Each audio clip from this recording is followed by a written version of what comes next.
Doctor Ghulam Jilani برق برصغیر کا عظیم دماغ تھے۔ یہ 1901 میں اٹک میں پیدا ہوئے۔ والد گاؤں کی مسجد کے امام تھے۔ ڈاکٹر صاحب نے ابتدائی تعلیم مدارس میں حاصل کی۔ مولوی فاضل ہوئے، منشی فاضل ہوئے اور ادیب فاضل ہوئے۔ میٹرک کیا اور میٹرک کے بعد اسلامی اور مغربی دونوں تعلیمات حاصل کیں۔ عربی میں گولڈ میڈل لیا، فارسی میں ایم اے کیا اور 1940 عیسوی میں پی ایچ ڈی کی۔ امام ابن تیمیہ پر انگریزی زبان میں تھیسس لکھا۔ امامت سے عملی زندگی شروع کی، پھر کالج میں پروفیسر ہو گئے۔ آپ کے تھیسس کو آکسفورڈ اور ہارورڈ یونیورسٹی نے قبولیت بخشی۔ اسلام پر ریسرچ شروع کی۔ 1949 میں پاکستان کی تشکیل سے 2 سال بعد دو اسلام کے نام سے معرکۃ الآراء کتاب لکھی اور پوری دنیا کو ہلا کر رکھ دیا۔ یہ کتاب نہیں تھی، ایک عالمی انقلاب تھا۔ 2 اسلام کے بعد 2 قرآن اور من کی دنیا لکھی اور اسلامی دنیا کے پیاسے ذہنوں کو سیراب کر دیا۔ میں جب بھی 2 اسلام اور چتا اور 2 قرآن پڑھتا ہوں اور آج کے پاکستان کی عدم برداشت، مذہبی تشدد اور مکالمے کا قبرستان دیکھتا ہوں تو سوچتا ہوں ماضی کا پاکستان دانش، برداشت، علم اور مکالمے میں آج کے پاکستان سے کتنا آگے تھا، تو میرا سر شرم سے جھک جاتا ہے۔ ڈاکٹر غلام جیلانی برق اور ان کا پاکستان کس قدر بالغ تھا، اور آپ یہ جاننے کے لیے 2 اسلام کا صرف ابتدائیہ ملاحظہ کیجئے۔ میں اس ابتدائیے کو چند جگہوں سے ایڈٹ کر رہا ہوں کیونکہ آج کا مسلمان ڈاکٹر برق کے مسلمانوں سے بہت پیچھے ہے۔ ڈاکٹر صاحب جیسے دانشوروں اور مسلم سکالرز کی باتیں صرف ماضی میں ہی لکھی اور بیان کی جا سکتی تھیں۔ ہم لوگ آج ان کا تصور تک نہیں کر سکتے۔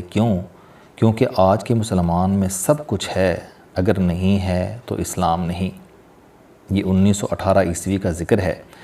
میں والد صاحب کے ساتھ امرتسر گیا۔ میں چھوٹے سے گاؤں میں رہنے والا، جہاں نہ بلند عمارات، نہ مصفح سڑکیں، نہ کاریں، نہ بجلی کے کمکمیں اور نہ وضع کی دکانیں دیکھ کر دنگ رہ گیا۔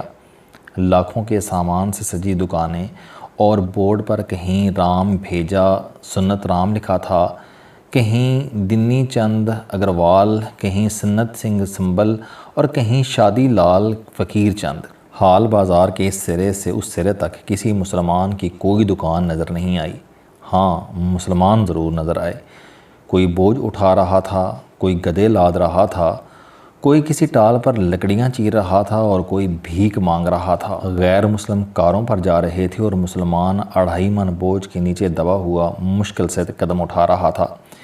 ہندوؤں کے چہرے پر رونق، بشاشت اور چمک تھی اور مسلمان کا چہرہ فاقہ، مشقت، فکر اور جھریوں کی وجہ سے افسردہ و مسخ۔ میں نے والد صاحب سے پوچھا، کیا مسلمان ہر جگہ اسی طرح زندگی بسر کر رہے ہیں؟ والد صاحب: ہاں۔ میں نے عرض کیا کہ اللہ نے مسلمان کو بھی ہندوؤں کی طرح 2 ہاتھ، 2 پاؤں اور 1 سر عطا کیا ہے، تو پھر کیا وجہ ہے کہ ہندو تو زندگی کے مزے لوٹ رہا ہے اور مسلمان ہر جگہ حیوان سے بدتر زندگی بسر کر رہا ہے؟ والد صاحب: یہ دنیا مردار سے زیادہ نجس ہے اور اس کے متلاشی کتوں سے زیادہ ناپاک ہیں۔ اللہ نے یہ مردار ہندوؤں کے حوالے کر دیا ہے اور جنت ہمیں دے دی ہے۔ کہو کون فائدے میں رہا، ہم یا وہ؟ میں بولا، اگر دنیا واقعی مردار ہے تو پھر آپ تجارت کیوں کرتے ہیں اور مال تجارت خریدنے کے لیے امرتسر تک کیوں آئے؟ ایک طرف دنیاوی ساز و سامان خرید کر منافع کمانا اور دوسری طرف اسے مردار قرار دینا عجیب قسم کی منطق ہے۔ والد صاحب: بیٹا، بزرگوں سے بحث کرنا سعادت مندی نہیں۔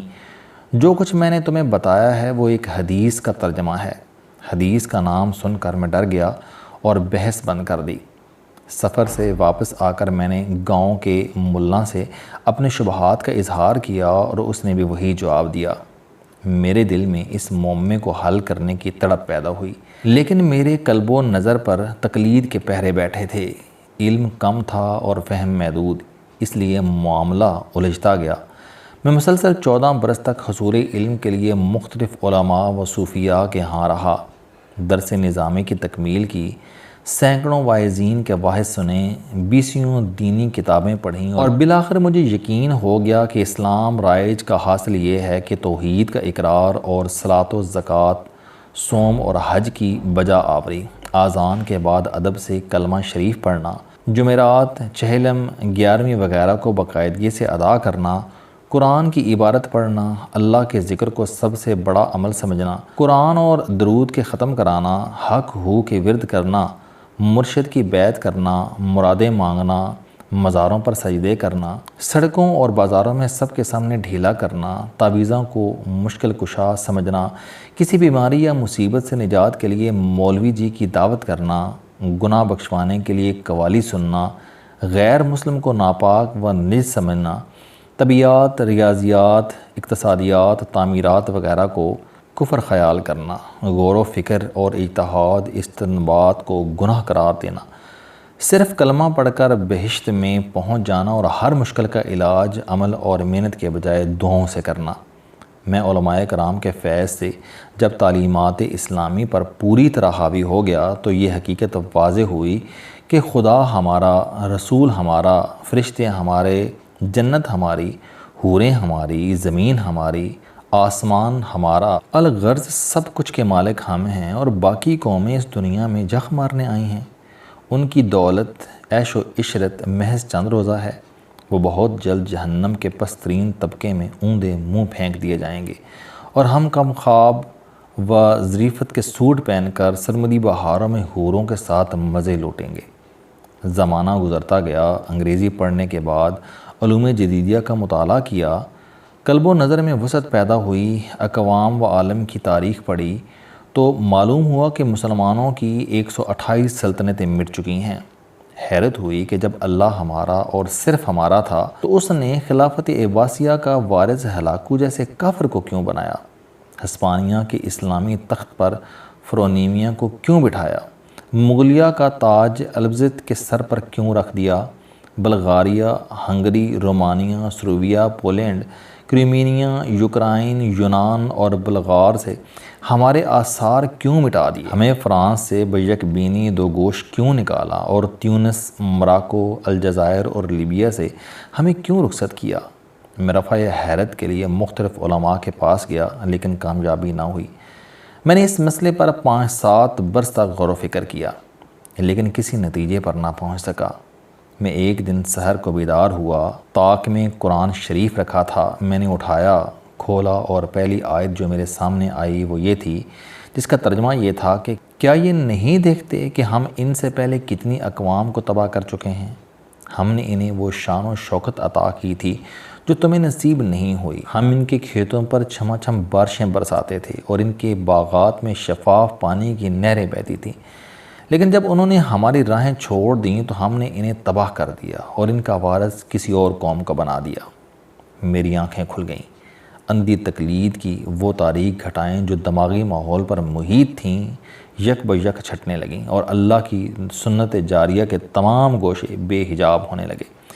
میں نے قرآن میں جا بجا یہ لکھا دیکھا کہ یہ دنیا دارالعمل ہے، یہاں صرف عمل سے بیڑے پار ہوتے ہیں، ہر چیز کی جزا اور سزا مقرر ہے جسے نہ کوئی دعا ٹال سکتی ہے اور نہ دوا۔ لیس الانسان الا ما سعی، انسان کے لیے وہی کچھ ہے جس کی وہ کوشش کرتا ہے۔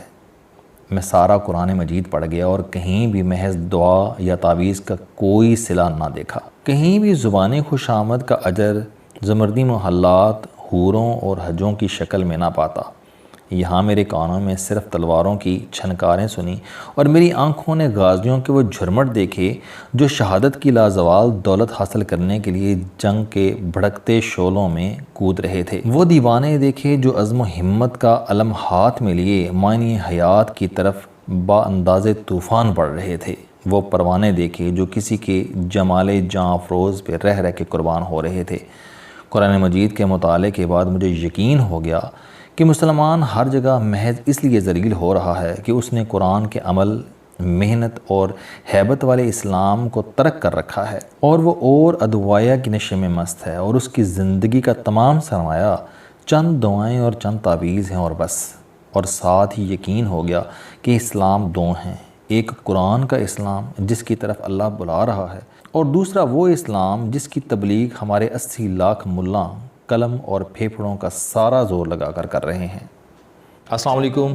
آپ سٹوڈنٹ ہیں، کوئی جاب کرتے ہیں، کاروبار کرتے ہیں، یا پھر آپ گھریلو زندگی گزار رہے ہیں۔ اگر آپ اپنی زندگی کو بدلنا چاہتے ہیں تو اس چینل علم دوستی پر آپ زندگی میں کامیابی کے لیے جاوید چوری صاحب کے موٹیویشنل، سوشل، سیلف ڈسکوری سے ریلیٹڈ اور صحت سے متعلق بے شمار کالم سن سکتے ہیں۔ میرا دعویٰ ہے کہ یہ چینل آپ کی زندگی بدل دے گا۔ اس چینل کا مقصد اچھی باتیں معاشرے میں پھیلانا ہے، اور اچھی بات کو دوسروں تک پہنچانا صدقہ جاریہ ہے۔